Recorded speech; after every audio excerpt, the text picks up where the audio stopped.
Europe एक continent नहीं बल्कि हर ट्रैवलर का एक सपना है, जहां स्विट्जरलैंड की बर्फ से ढकी पहाड़ियां और वहां के नज़ारे बॉलीवुड मूवी के सीन याद दिलाते हैं।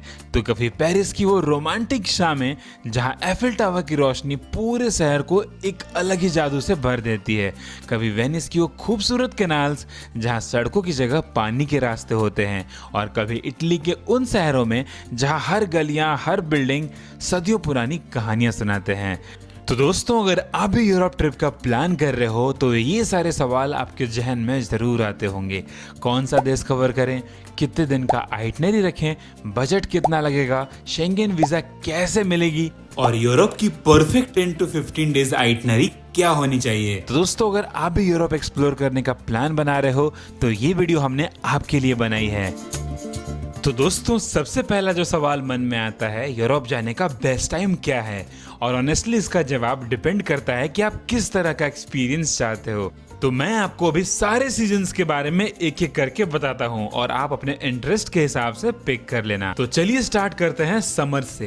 तो दोस्तों, यूरोप में समर जून से अगस्त के बीच होता है और ये यूरोप का पीक सीजन भी होता है। वेदर एकदम परफेक्ट रहता है, दिन लंबे होते हैं और कहीं कहीं तो रात भाई 9 से 10 बजे तक भी उजाला आपको देखने को मिलता है और हर जगह एक फेस्टिव लाइवली वाइब आपको मिलता है। बीचेस खुल जाते हैं, आउटडोर कैफेज फुल रहते हैं और हर सिटी में कुछ न कुछ इवेंट चल रहा होता है। लेकिन यहाँ आपको एक बात का ध्यान रखना होता है, समर्स में क्राउड भी सबसे ज्यादा होता है और होटल फ्लाइट की प्राइसिंग भाई अपने पीक पर होते हैं। तो अगर आप सिटी लाइफ और वाइब्रेंट एनर्जी चाहते हो और अपना बजट फ्लेक्सिबल है तो समर आपके लिए बेस्ट है दोस्तों। अब बारी है ऑटम सीजन की, जो यूरोप में सितंबर से नवंबर तक माना जाता है दोस्तों। और ये मेरा पर्सनल फेवरेट है क्योंकि इस समय क्राउड भी कम होता है, प्राइसेस भी कम होते हैं और पूरा यूरोप गोल्डन रेड लीव से सज जाता है। तो दोस्तों, अगर आपको वाइल्ड वेदर चाहिए, पीसफुल और सीनिक ट्रिप चाहिए तो ऑटम आपके लिए परफेक्ट है। अब बारी है विंटर्स की। दोस्तों, यूरोप में विंटर्स दिसंबर से फरवरी मार्च तक रहता है। ये सीजन उन लोगों के लिए है जो स्नो और क्रिसमस वाइब्स पसंद करते हैं। Christmas markets, fairy light, snow covered mountains और स्विट्जरलैंड, ऑस्ट्रिया जैसे जगहों में स्कीइंग, ये सब विंटर में ही आपको देखने को मिलता है। तो अगर आप क्रिसमस के शौकीन हो, अगर आपको विंटर्स पसंद है तो यूरोप एक परफेक्ट डेस्टिनेशन है इस टाइम पे जाने के लिए। अब बारी है स्प्रिंग की। तो दोस्तों, यूरोप में स्प्रिंग सीजन मार्च से मई तक चलता है और ये सीजन बेसिकली अंडररेटेड सीजन माना जाता है। लेकिन इस समय वेदर काफ़ी फ्रेश होता है, फ्लावर खिल जाते हैं और नीदरलैंड्स के ट्यूलिप फील्ड अप्रैल में पीक पे होते हैं दोस्तों। और क्राउड भी दोस्तों इस टाइम पे कम होता है। नेचर और माइल्ड वेदर चाहिए बिना ज़्यादा खर्च किए तो स्प्रिंग बेस्ट है। अगर हमारी बात करें दोस्तों तो हम मार्च में यूरोप गए थे एंड ट्रस्ट में it was really nice, though it was chilly weather but manageable था। अगर मैं जल्दी से आपके लिए क्विक रिकैप करूं तो समर वाइब्रेंट एनर्जी के लिए, ऑटम पीसफुल और सीनिक ट्रिप के लिए, विंटर स्नो और क्रिसमस वाइब के लिए, स्प्रिंग फ्रेश वेदर और कम क्राउड के लिए। डिपेंड करता है आप पर, तो आप अपने हिसाब से बेस्ट टाइम चूज कर लो कि आपको कब जाना है दोस्तों। अब बात करते हैं हमारे अगले सेक्शन की, तो विच कंट्रीज टू प्लान। जी हाँ दोस्तों, आप अगर यूरोप जा रहे हो तो आपके मन में ढेर सारे सवाल आते हैं कि भाई कौन सी कंट्री होनी चाहिए जहां पे हम लोग को सबसे पहले जाना चाहिए। इसको सिंपल बनाने के लिए लिस्ट नहीं बताऊंगा, 3 क्विक क्वेश्चंस आपसे पूछूंगा और हर आंसर आपको एक रूट दे देगा। तो पहला क्वेश्चन है, माउंटेन चाहिए या फिर सिटी लाइफ? माउंटेन के लिए रूट है फ्रांस, स्विट्जरलैंड और इटली, बॉर्डर बिल्कुल शेयर करते हैं ये सारे देश, इजी ट्रैवल होता है। और सिटी लाइफ के लिए नीदरलैंड्स, बेल्जियम और जर्मनी में आपको बहुत ही वाइब्रेंट सिटीज मिल जाएंगे। दूसरा है, अगर आप पहली बार यूरोप जा रहे हो तो फ्रांस, इटली से स्टार्ट करो, आइकॉनिक स्पॉट्स का यहाँ पे फील मिल जाता है। नहीं तो ऑस्ट्रिया या नीदरलैंड्स जैसे अंडररेटेड जगह को एक्सप्लोर करो, ये बहुत मजा आएगा आपको। और तीसरा क्वेश्चन है, कितने दिन का? तो दोस्तों 7 to 8 डेज का अगर आपका प्लान है तो आप इसमें 2 या 3 कंट्रीज कर सकते हो। 10 से 12 दिन में 3 से 4 कंट्री और 15 दिन में 4 से 5 कंट्री आप इजीली कर सकते हो। और इस वीडियो में दोस्तों हम लोग बात करेंगे फ्रांस, स्विट्जरलैंड, इटली और नीदरलैंड्स एंड बेल्जियम, ये सारे कंट्रीज हम लोग कवर करेंगे और एक परफेक्ट कॉम्बिनेशन आपको दिखाएंगे कि आप कैसे नेचर और सिटी दोनों एक साथ कवर कर सकते हो। अब बात करते हैं दोस्तों अगले सेक्शन की। तो इस सेक्शन में दोस्तों हम आपको बताने वाले हैं यूरोप के फ्लाइट्स के बारे में, जो कि काफी इंपॉर्टेंट सेक्शन है। तो इंडिया से यूरोप के लिए डायरेक्ट और कनेक्टिंग दोनों फ्लाइट के आपको ऑप्शंस मिल जाते हैं। डायरेक्ट फ्लाइट्स दोस्तों दिल्ली, मुंबई और बैंगलोर से आपको मिल जाएगा पेरिस, फ्रैंकफर्ट और एम्स्टर्डम जैसे सिटीज के लिए, बट थोड़े एक्सपेंसिव होते हैं दोस्तों। और अगर बजट में आप फ्लाइट लेना चाहते हो तो कनेक्टिंग फ्लाइट्स लो, जैसे कि कतर, एमिरेट्स या टर्किश एयरलाइंस जैसे कैरियर से, जहां आपका एक स्टॉप होता है दोहा, दुबई, इस्तांबुल या अबू धाबी में। और ये सबसे पॉपुलर तरीका है क्योंकि इसकी प्राइसिंग काफ़ी कम हो जाती है। अगर हमारी बात कर रही है दोस्तों, तो हमने यूरोप की फ्लाइट मुंबई से पेरिस तक की बुक करवाई थी via Abu Dhabi, and it costed us 60,000 rupees for a round trip हम दोनों के लिए। तो इट वॉज रियली चिप। और हाँ दोस्तों, एक टिप ये है कि 2 से 3 महीने पहले आप फ्लाइट बुक करो। ट्यूसडे, वेडनेसडे को प्राइस चेक करो क्योंकि यही दिन जनरली चीपेस्ट होता है। और फ्लाइट बुक करने के लिए बेस्ट ऐप है स्काई स्कैनर, जहां पे आप फ्लाइट की प्राइसिंग कंपेयर कर सकते हो और इजीली अपनी फ्लाइट टिकट बुक करा सकते हो। फ्लाइट टिकट बुक करने के बाद दोस्तों अब बारी है शेंगेन वीजा की। जी हाँ दोस्तों, यूरोप जाने के लिए जो सबसे बड़ा हर्डल आपको क्रॉस करना पड़ेगा वो है शेंगेन वीजा की। तो दोस्तों यूरोप के 29 कंट्रीज के लिए आपको एक ही वीजा चाहिए और इसे शेंगेन वीजा कहते हैं। प्रोसेस सिंपल है, VFS अपॉइंटमेंट बुक करो, डॉक्यूमेंट सबमिट करो, बायोमेट्रिक्स के लिए आपको वहाँ जाना होता है और ये यूजुअली 2 से 3 वीक में आपको वीज़ा मिल जाता है। बट एक इम्पॉर्टेंट बात ये है कि वीज़ा आप उसी कंट्री से अप्लाई करना जहाँ आप सबसे ज़्यादा दिन रुकने वाले हो या जहाँ पे आप लैंड करने वाले हो। जैसे फॉर एग्जांपल आप फ्रांस, स्विट्जरलैंड, इटली घूम रहे हो और सबसे ज़्यादा दिन आप इटली में हो, तो अप्लाई करो इटली की एम्बेसी से। चाहे आप एग्जिट किसी कंट्री से ले रहे हो, बट आप अप्लाई करोगे इटली से क्योंकि आपकी एंट्री कंट्री भी वही है और आप सबसे ज़्यादा टाइम वहीं स्पेंड कर रहे हो दोस्तों।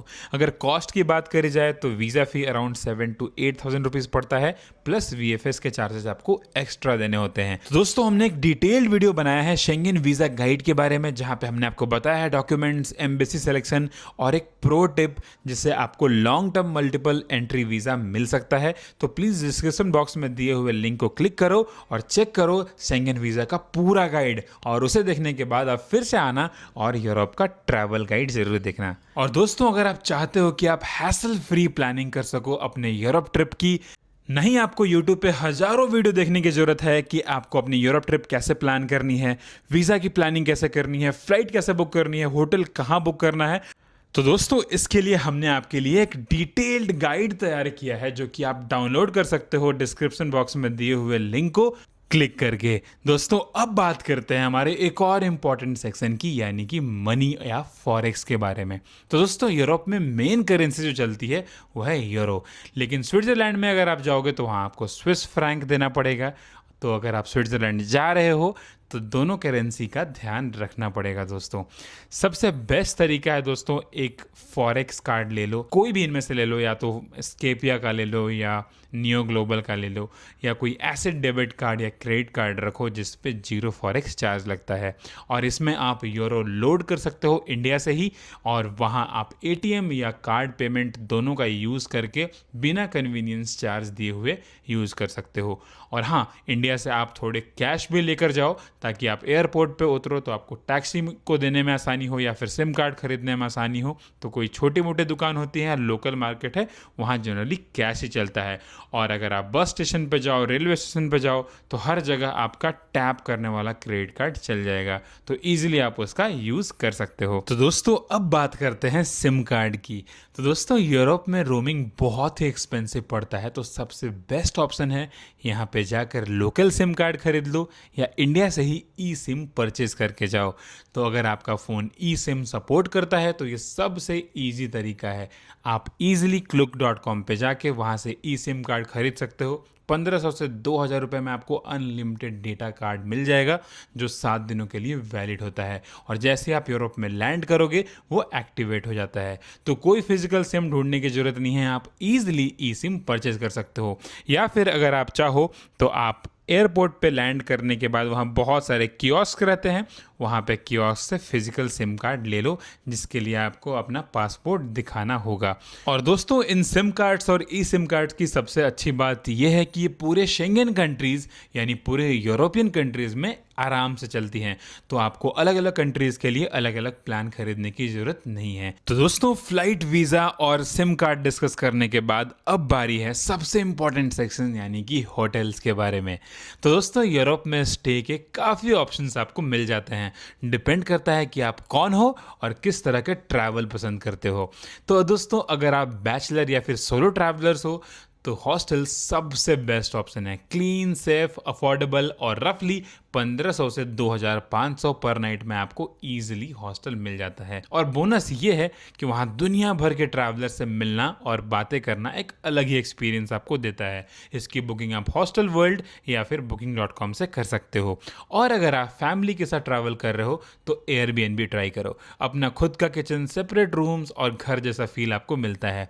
स्पेशली लंबे ट्रिप के लिए काफ़ी यूजफुल है दोस्तों। और एक और ऑप्शन है जो कम लोग जानते हैं और इसका नाम है होम एक्सचेंज, जहां आप अपना घर किसी यूरोप वाले ट्रैवलर के साथ स्वैप कर सकते हो। स्टे ऑलमोस्ट फ्री हो जाता है, बस थोड़ा एडवांस प्लानिंग होना चाहिए दोस्तों।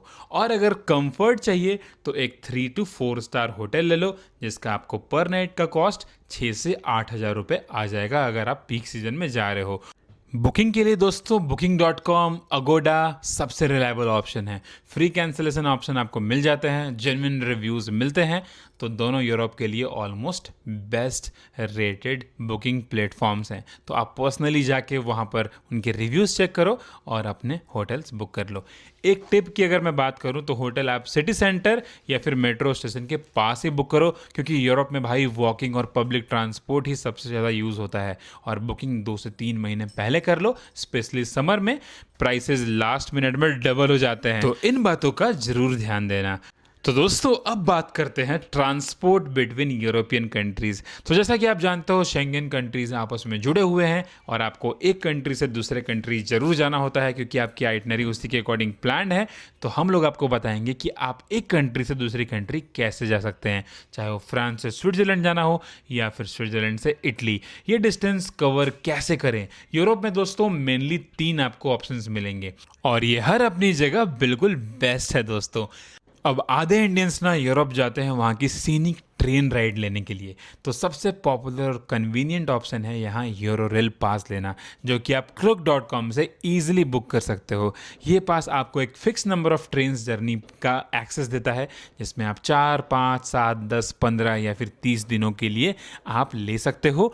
और जितना आपको चाहिए उसके अकॉर्डिंग आप चूज़ कर सकते हो। मतलब आप एक ही पास से मल्टीपल कंट्रीज़ में ट्रेन का ट्रैवल कर सकते हो बिना हर बार अलग अलग टिकट खरीदे। कंफर्टेबल, सीनिक और टाइम भी बचता है दोस्तों, क्योंकि ट्रेन स्टेशन सीधा सिटी सेंटर में ही होता है। लेकिन अगर आपके पास ज़्यादा लगेज नहीं है, बस एक बैकपैक या केबिन बैग है, तो भाई फ्लाइट भी आपके लिए बहुत ही कन्वीनियंट ऑप्शन है, क्योंकि यूरोप में रैन एयर दोस्तों एक बेस्ट और सस्ता ऑप्शन है। ये यूरोप की सबसे बजट फ्रेंडली एयरलाइन है, लेकिन ध्यान रखना एक्स्ट्रा बैगेज का चार्ज बहुत ज़्यादा लगता है, तो ये सिर्फ लाइट पैकर्स के लिए ही बेस्ट है। और अगर दोस्तों डिस्टेंस ज़्यादा लंबी नहीं है, जैसे पास वाले सिटीज़ के बीच जाना है, तो फ्लिक्स बस बेस्ट है दोस्तों। ये सबसे चीप ऑप्शन है शॉर्ट रूट्स के लिए और कंफर्टेबल भी है, बस थोड़ा टाइम ज़्यादा लगता है कंपैरेटिवली फ्लाइट या ट्रेन के दोस्तों। तो दोस्तों, इन सारे डिटेल्स को जानने के बाद अब बारी है मोस्ट अवेटेड सेक्शन की, यानी डे वाइज आइटनरी, जिसका इंतजार आप हजारों सालों से कर रहे थे। दोस्तों, मजाक कर रहा था, अभी स्टार्ट करता हूँ। दोस्तों, अगर आपके पास 10 या 15 दिन हैं तो हम इजीली 5 कंट्रीज कवर कर सकते हैं: फ्रांस, स्विट्जरलैंड, इटली, बेल्जियम और नेदरलैंड्स। और अगर आपके पास 7 डेज हैं तो मैं रिकमेंड करूंगा कि आप 2 या 3 कंट्री ही अच्छे से कवर करो और अगली बार यूरोप आके बिल्कुल बढ़िया से बाकी कंट्रीज को एंजॉय करना। तो स्टार्ट करते हैं हमारे डे वाइज आइटनरी का पहला दिन, यानी कि दोस्तों आप लैंड कर रहे हो दुनिया के सबसे रोमांटिक शहरों में से एक पेरिस में दोस्तों। और ये आपकी एंट्री सिटी भी होने वाली है। लैंड करते ही आप होटल में मस्त चेक इन कर लो और उसके बाद निकल जाओ एफिल टावर के लिए।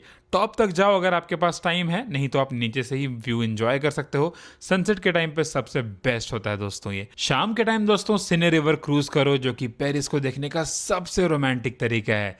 डे 2 पे हम लोग पेरिस में रुकने वाले हैं। सुबह सुबह नाश्ता वास्ता करके निकल जाओ लुवरे म्यूजियम, जहाँ पे आप मोनालिसा की फेमस पेंटिंग को देख सकते हो। लाइंस लंबी हो जाती हैं तो प्लीज़ आप जल्दी स्टार्ट करो, और इसकी सारी टिकटें आप बुक करा सकते हो Klook.com से। और हाँ, बीइंग रोमर्स कूपन यूज़ करना मत भूलना, आपको फ्लैट 10% डिस्काउंट मिल जाएगा। उसके बाद आप जा सकते हो आर्क दे ट्राफ और चैम्प्स एलिसी, जहाँ पे आप शॉपिंग, वॉकिंग, और अगर आपके पास टाइम बचा हो तो आप मोंते मात्रे भी जा सकते हो, जहाँ पे आप cute little cafes, Pinteresty lanes, artsy cafes, और भाई देखने को इतना कुछ है कि आप फोटो खिंचाते खिंचाते थक जाओगे, बट जगह खत्म नहीं होंगी। और दोस्तों, अगर आप अपनी फैमिली या अपने बच्चों के साथ पेरिस के हो और अगर आपके पास तीसरा दिन भी है, तो मैं तो आपको सजेस्ट करूंगा कि आप यहाँ का फेमस डिज्नीलैंड चले जाओ। भाई आपको मज़े ही आ जाएंगे, पूरा दिन कैसे निकल जाएगा पता नहीं चलेगा। या फिर आपके पास एक और ऑप्शन है, पैलेस ऑफ वर्सियालिस का एक half day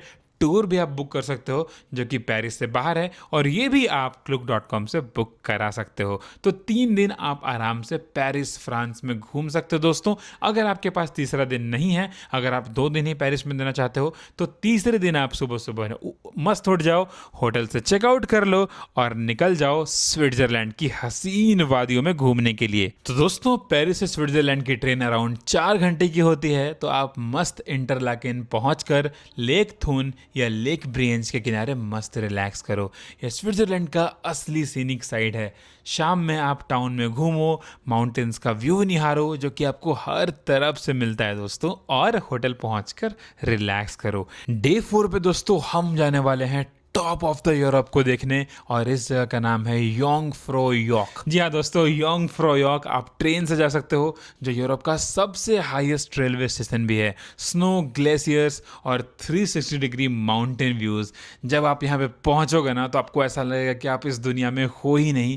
this is out of the world experience. आप मस्त पूरा दिन एंजॉय करो और शाम तक इंटरलाकेन वापस आ जाओ। यहाँ किसी बढ़िया से रेस्टोरेंट में खाना पीना खाओ, स्विट्जरलैंड के फेमस चॉकलेट को एंजॉय करो, और मस्त होटल में सो जाओ। दोस्तों, अगर आपके पास स्विट्जरलैंड में और टाइम स्पेंड करना चाहते हो, तो यहाँ बहुत सारी जगह है। आप हमारे डिटेल्ड गाइड से डाउनलोड करके उन जगहों की लिस्ट निकाल सकते हो। और जिनको अब इटली जाना है, वो लोग तैयार हो जाएं डे 5 पे, क्योंकि हम जा रहे हैं पूरे वर्ल्ड का फैशन कैपिटल यानी मिलान। स्विट्जरलैंड से इटली ट्रेन आप 3 से 4 घंटे में पहुंच सकते हो। मिलान पहुंचकर सबसे पहले आप अपने होटल में चेक इन कर लो, और उसके बाद दुओमो दी मिलानो को देखो। ये कैथीड्रल इतना डिटेल्ड है कि घंटों आराम से निकल जाएंगे। उसके बाद गैलेरिया विटोरो इमैनुअल में आप मस्त शॉपिंग करो, और अगर आपको फैशन में इंटरेस्ट है तो भाई मिलान आपके लिए जन्नत है। दोस्तों, डे 6 पे या तो आप वेनिस चले जाओ या फिर आप रोम चले जाओ। वेनिस दोस्तों मिलान से 2.5 घंटे की ट्रेन राइड है, और यहाँ पे पहुंचकर आप यहाँ के कनाल्स को एंजॉय कर सकते हो। यहाँ गंडोला राइड जरूर ट्राई करो कनाल्स में, जो कि अपने आप में एक बहुत ही ब्यूटीफुल एक्सपीरियंस है। सेंट मार्क स्क्वायर या डॉज पैलेस भी आप यहाँ पर देख सकते हो दोस्तों। और अगर आपके पास सिर्फ 7 दिन है तो ट्रिप यहाँ पे ख़त्म हो जाती है, पेरिस, स्विट्जरलैंड, इटली वाला क्लासिक रूट। और अगर 10 दिन है तो यहाँ से हम लोग आगे बेल्जियम या फिर नीदरलैंड्स की तरफ जाएंगे दोस्तों। और दोस्तों, जो जिनके पास 15 डेज़ का टाइम है, उनके लिए सजेशन ये है कि आप यहां से सीधा रोम निकल जाओ, जो कि इटली की कैपिटल भी है। और वेनिस से रोम के लिए ट्रेन आपको 3.5 से 4 घंटे में मिल जाएगी। रोम में दोस्तों आप कोलेसियम, रोमन फोरम और ट्रेवी फाउंटेन देखो। बहुत ही सुंदर शहर है। अगर आप आर्किटेक्चर देखना चाहते हो तो यूरोप में रोम का कोई कंपैरिजन नहीं है दोस्तों। और अगर टाइम बचे तो वेटिकन सिटी में जरूर कवर करना, क्योंकि ये दुनिया का सबसे छोटा देश है और जहाँ जाने के लिए आपको किसी वीज़ा की जरूरत नहीं पड़ती है।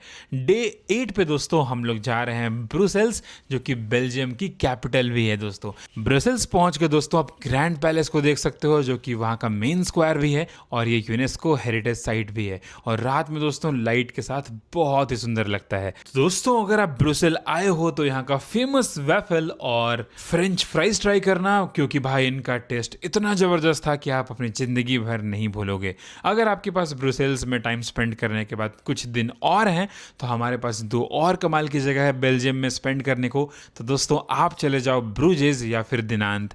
ये वही जगह है जहाँ पे पीके मूवी की शूटिंग हुई थी, 4 कदम गाने की, जहाँ पे सुशांत सिंह राजपूत और अनुष्का शर्मा को आप देख सकते हो रोमांस करते हुए।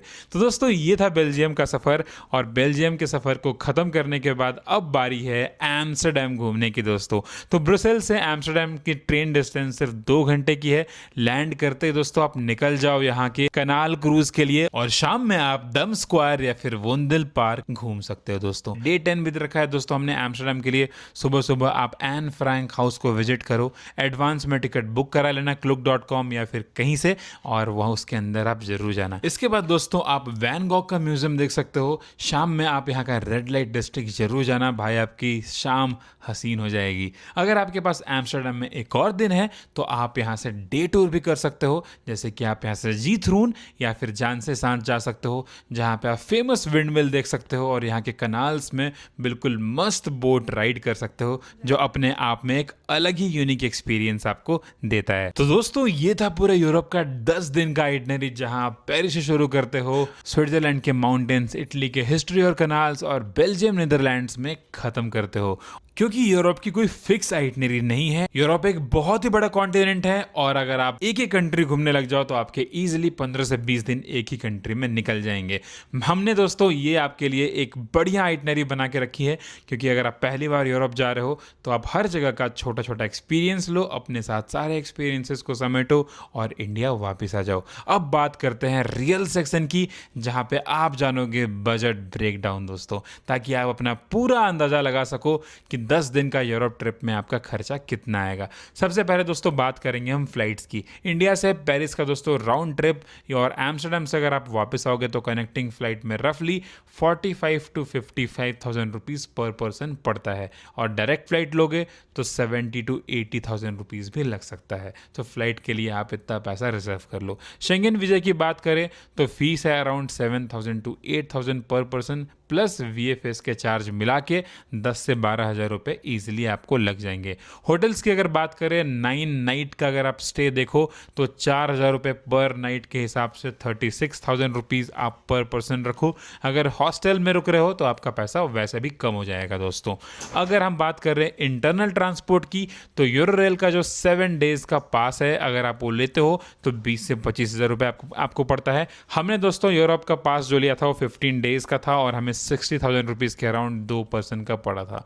इसके अलावा अगर आप फूड की बात करो दोस्तों, तो हर दिन आप 2,000 रुपये पर पर्सन मान के चलो, तो 10 दिन का आपका 20,000 रुपये लग जाएगा। अगर डेली एक्सपेंसेस की बात करें, जिसमें लोकल ट्रांसपोर्ट, छोटी शॉपिंग, एंट्री टिकट जैसे एफिल टावर, या फिर अगर आप कहीं और जाना चाहते हो तो रफली 2 से 3,000 रुपये पर दिन का रखो, और 10 दिन का 30,000 रुपये बन जाता है। सिम कार्ड के लिए आप 2 से 3,000 रुपये फॉर द फुल ट्रिप रखो, तो सब मिला के दोस्तों आपका 1.5 से 2 लाख रुपये पर पर्सन ईजिली लग जाएगा। इससे कम तो नहीं लगेगा, और ये टोटली डिपेंड करता है कि आप कितना लग्जरी या बजट में ट्रैवल कर रहे हो। अगर 2 लोग साथ में ट्रैवल कर रहे हो, अगर 2 दोस्त ट्रैवल कर रहे हो, तो होटल का कॉस्ट आप शेयर कर सकते हो, तो थोड़ा पैसा आपका कम लग जाएगा। अब जो लोग वीडियो के इस पार्ट तक पहुंच गए हैं उनके लिए मैं बहुत कमाल की टिप्स देने वाला हूं दोस्तों, क्योंकि यूरोप स्कैम का गढ़ बन चुका है। हर जगह में दोस्तों आपको स्कैम्स देखने को मिलेंगे, तो आप इन बातों का बहुत सावधान रखना दोस्तों। मैं कुछ स्कैम्स के नाम बता रहा हूं, और ये भी बता रहा हूं कि आपको कैसे स्कैम किया जाएगा, तो प्लीज़ बी अवेयर अगर आप यूरोप का ट्रिप प्लान कर रहे हो। तो एक सबसे इम्पॉर्टेंट और सबसे ईजी स्कैम जो आपको वहाँ पे मिलता है, पेटिशन स्कैम, स्पेशली पेरिस में, क्योंकि आपके पास कोई भी क्लिप बोर्ड लेकर आएगा और सिग्नेचर मांगेगा किसी चैरिटी या किसी कॉज के नाम पे, और जैसे आप साइन करोगे वो आपको डोनेशन मांगना शुरू कर देते हैं, और ये दोस्तों ग्रुप में आकर आपको प्रेशर बनाते हैं। तो बेस्ट तरीका है, कभी मत रुको, सिग्नेचर मत करो, सीधा आगे निकल जाओ, थैंक यू सॉरी बोलकर। दूसरा है फ्रेंडशिप ब्रेसलेट स्कैम, जहाँ पे दोस्तों बहुत सारे लोग या फिर कोई एक स्पेसिफिक पर्सन आपके हाथ में ब्रेसलेट बांध देगा, ये बोल के कि ये फ्री गिफ्ट है, और फिर आपसे पैसे मांगने लगेगा। ये पेरिस और रोम दोनों जगह कॉमन है, तो अपने हाथ को बिल्कुल दूर रखो, पोलाइटली नो थैंक यू बोलकर निकल जाओ। और एक और सबसे इम्पॉर्टेंट बात यूरोप जाने से पहले, पिक पॉकेटिंग दोस्तों। क्राउडेड जगह या मेट्रो स्टेशन पे आप बहुत सावधान रहना है, जैसे कि एफिल टावर, ट्रेवी फाउंटेन के पास अपना बैग हमेशा फ्रंट में रखो, अपना पासपोर्ट, वॉलेट, मोबाइल फ़ोन अपने फ्रंट वाली जेब पे रखो। और अगर आप कहीं सेल्फी खिंचा रहे हो अपने स्टैंड सेल्फी स्टैंड के साथ, तो मेक श्योर करो कि नज़रें गड़ा के रखना, नहीं तो कोई भी आपका मोबाइल फ़ोन चोरी कर सकता है। तो दोस्तों ये तो कुछ फेमस स्कैम्स यूरोप में जिसे आप अवॉइड करके अपना ट्रिप बिल्कुल हैसल और हसल फ्री बना सकते हो। होपफुली आपको ये वीडियो पसंद आ गया होगा, और अगर वीडियो पसंद आ गया है दोस्तों तो क्या आपको पता है क्या करना है? इस वीडियो को लाइक करना है, हमारे चैनल को सब्सक्राइब करना है, इससे हमारी थोड़ी हेल्प हो जाती है ताकि हम आपके लिए ऐसे ढेर सारे इन्फॉर्मेटिव वीडियो लेकर आ सकें। Thank you so much for watching. मिलते हैं आपसे अगले वीडियो में, तब तक के लिए टेक केयर, बाय बाय, नमस्ते, सी यू सून।